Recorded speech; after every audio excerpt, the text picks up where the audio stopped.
Le goût d'inachevé forcément parce qu'on aurait, au vu du match et de notre prestation offensive, on aurait peut-être dû ou pu marquer plus d'essais que ce que l'on a fait. Mais voilà, après c'était match accroché face à une belle équipe dans des conditions aussi, je ne vais pas dire compliquées, mais qu'on n'avait pas vécu depuis un petit moment. Donc oui, c'est sûr qu'on est tous conscients que c'est bien d'avoir gagné là-bas, mais dans cette compétition, on sait à quel point tous les points sont importants et forcément peut-être que c'est un point laissé en route là-bas qui nous coûtera à la fin de cette dernière journée ce week-end. Et bien évidemment qu'on a envie de faire une bonne dernière prestation à domicile pour terminer la phase de poule. En fait, on était capable de faire le plus compliqué, ce qui était de breaker la ligne, d'arriver proche de la ligne d'un but, et presque le plus simple, on n'a pas réussi à le faire. Donc évidemment c'est dommageable, mais c'est plutôt encourageant pour la suite, dans le sens où il n'y a pas de grandes modifications à faire, si ce n'est plus de concentration, d'application, un peu plus de patience aussi par moment, et surtout garder ce qu'on a su faire qui a été hyper positif contre les Sharks. Annoncer des bonus avant de jouer les matchs, honnêtement, on va essayer de gagner contre l'équipe de Leicester qui, sincèrement, au regard de son match à Bordeaux et particulièrement du match qu'ils ont réalisé contre les Sharks à domicile et la semaine dernière contre l'Ulster, je crois qu'il y a un élan de nouveauté à Leicester, de par l'arrivée déjà d'un nouveau coach et plus que respectable à très haut niveau avec Michael Cheika qui a pris un peu les rênes de ce club. Et donc, je pense qu'il faut mesurer ce que c'est que de battre une équipe. Et le bonus, évidemment, dans des compétitions où toutes les équipes cherchent à récupérer des points d'une manière ou d'une autre, paraît un peu plus atteignable, mais il faut gagner les matchs. Et j'entends qu'on parle beaucoup de tableau, qu'on parle beaucoup de réception en demi-finale, mais les gars, on en est loin de la demi-finale. Donc gagner nous assurerait d'être premier des seconds. Ça c'est quasiment certain, mais si on perd, c'est nos amis de Leicester qui passeraient devant. Donc on pourrait être premier et troisième. Ce qui est de suite pas la même limonade, puisque tu te déplaces en huitième de finale. Donc notre objectif affiché était de recevoir un huitième de finale. Au regard de la poule, on savait qu'on avait une poule quand même très dense. Ça se vérifie. Et donc, on va préparer notre match le mieux possible pour essayer de l'emporter contre Leicester. C'est une équipe très solide qui fait des bons résultats et qui a l'opportunité de venir nous prendre cette deuxième place en gagnant chez nous. Donc, ils vont venir sans complexe et en essayant vraiment de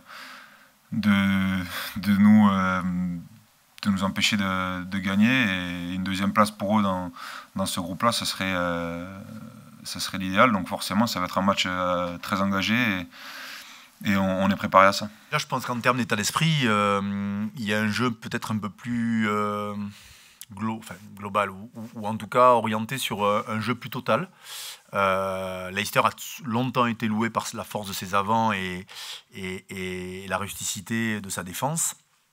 Il s'avère qu'ils ont une ligne de trois quarts. Je pense qu'il n'y a pas un trois quarts à moins de 100 kilos dans la ligne arrière de Leicester.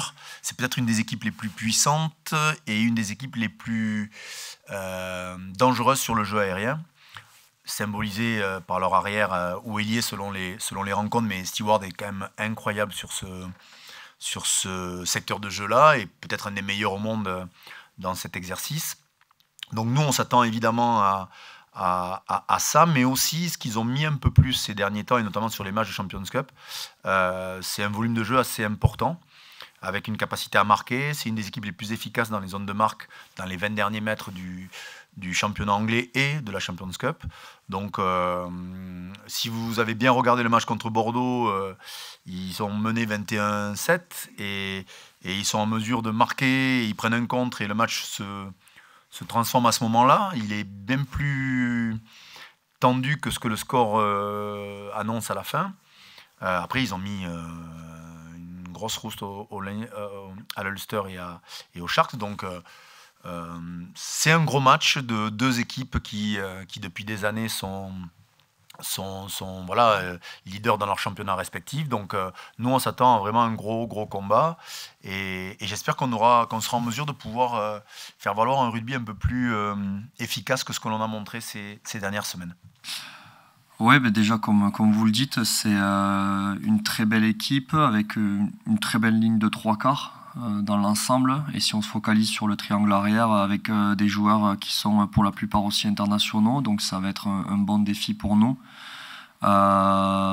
C'est des joueurs qui ont des qualités aériennes notamment, mais peut-être aussi des qualités différentes de nous, peut-être plus agressives et moins joueuses. Mais en tout cas, non, on est excité parce qu'on sait que ça se rapproche aussi du niveau international, ce genre de confrontation. Donc on a hâte d'être sur le terrain et on a analysé forcément quels étaient leurs points forts, points faibles, comme on fait avant chaque match. Mais je crois qu'aujourd'hui, notre jeu et notre rugby doit nous amener à être meilleur que cette équipe et à être meilleur que ce triangle arrière ce week-end. Bah, la première chose, ça va être de répondre sur leurs points forts, de pouvoir les affronter là où ils sont les meilleurs. Vous l'avez dit, la densité physique, notamment de leur ligne de trois quarts, la qualité de leur jeu au pied, la qualité de leur jeu aérien. Si on ne rivalise pas dans ces secteurs-là, on sait que derrière, ça sera compliqué. Et pour ensuite pouvoir mettre notre jeu en place, qui, on le sait, quand on met les ingrédients qu'il faut, fonctionne contre n'importe quelle équipe, mais il faudra d'abord rivaliser là où ils sont les meilleurs. Ouais, bien sûr, mais on savait que Bordeaux allait faire une belle première partie, donc ça a été le cas. Nous, on s'est pris pas les pieds dans le tapis, mais on a oublié un point en route aux Sharks, donc il faut faire avec. Et l'an dernier, on a eu la chance, c'est vrai, de recevoir jusqu'en demi-finale, donc c'était certes un avantage pour nous et pour le club. Mais s'il doit en être différemment cette année, voilà, il faudra qu'on soit capable déjà de gagner le 8e et après voir ce qui arrive, si on doit se déplacer sur le quart, gagner à l'extérieur pour pouvoir, voilà, dans tous les cas, chaque aventure est différente et même si on doit se déplacer, on ira voilà, avec beaucoup d'enthousiasme et l'appétit qui nous est propre.